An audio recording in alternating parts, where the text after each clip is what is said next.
Okay, so there's one more topic that I want to talk about, and I had it in my brain earlier in the day today, but it just fell out of my ear because I have the memory of a hummingbird. But it's a very straightforward notion. It's that of an autonomous differential equation. This is yet another adjective, autonomous, that we can apply to differential equations to understand their structure a little bit better, to help us classify differential equations, just to make it easier for us to communicate with one another about this complicated subject. So, first of all, let me just make a distinction that I think many of you already know. That's a distinction between what are called independent variables and dependent variables. So, for example, sometimes you might be given an equation like this one, y equals f of x, where f is some function, right? And in this case, we would say, so for if we're given some kind of data like this, we say that y is a dependent variable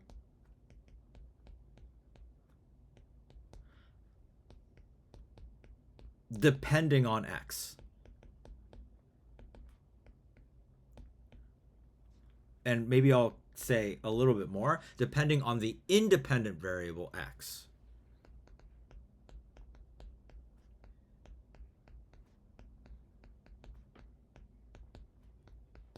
This terminology is you know, there is a lot of potential complication which could be hidden in this terminology, but it is in wide use, so it's important that I at least say something about that. In particular, the idea here is that X is sort of allowed some sort of freedom on its own. It's independent. It can be what it wants to be. That's a terrible way of saying it, but there's a little bit of a freedom in choosing what X is, whereas Y is, once X is chosen, Y is constrained to be f of X, right? In other words, Y depends on the value of X. X doesn't, in the same way, at least not according to this equation, depend on the value of Y. Uh, Now, one could quibble with that, but this is the sort of setup that if you have an equation of the form y equals f of x, then y is the dependent variable, x is the independent variable. In situations where we have more than one variable, like remember we talked about the heat equation, we have heat, U, maybe being represented by U of x comma t. So the heat here, U, is really a function of two independent variables, x and t. So here, U is the dependent variable, and we have a pair of independent variables. X and t are independent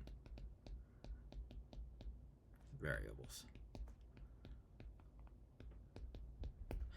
I'm saying all of this to set up the definition of a autonomous equation. All right. Okay. So what is an autonomous equation? An autonomous equation is a differential equation which involves only dependent variables. An autonomous differential equation is one involving only the dependent variable.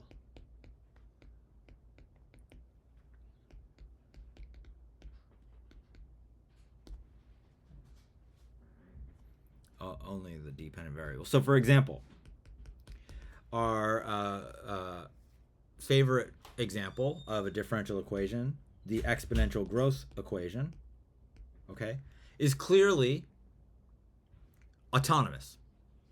And it's autonomous because it only involves the dependent variable y. We don't even know from this notation what the independent variable is. It could be t, it could be x, it could have some other name entirely, right? But because I mean, we're kind of presuming here, aren't we, that y depends on something like a t or an x or whatever. We could equally well write this as, couldn't we, as dy dx equals ky, and that Leibniz notation might make it a little bit more apparent what the independent variable is. Anyway, all of this is beside the point. The feeling I want you to feel is that this is an autonomous equation. Okay. And we can make something non-autonomous quite easily, even in a single, an ordinary differential equations context, by having something like y prime is equal to sine of x, y. Here is a non-autonomous equation. Non-autonomous, of course, because you see x, the independent variable, floating about there. Another example would be the pendulum equation, the thing we learned about quite recently. D squared theta dt squared plus g over L times sine theta is equal to 0. So this is autonomous. It's autonomous because there's no t's in there. Now, I know you see a t with your eyeballs. You see a t sitting right there, but it's not... That's just indicating that we're taking the it's just part of the notation, put it that way. We could equally well write this term right here. We could equally well write this as theta double prime, right? In which case we wouldn't see the t floating about in there. All right. Hopefully you understand the difference, right? Specifying t, specifying the value of t, doesn't actually impact this equation, whereas it does impact, if we specify x, it does sort of impact this equation here. Okay? All right. That's the idea of autonomous equations. And that's all I want to say. So let's end the video here and now. Okay, so long. And oh, and by the way, I really am done with this second set of videos, for sure. I think. Bye.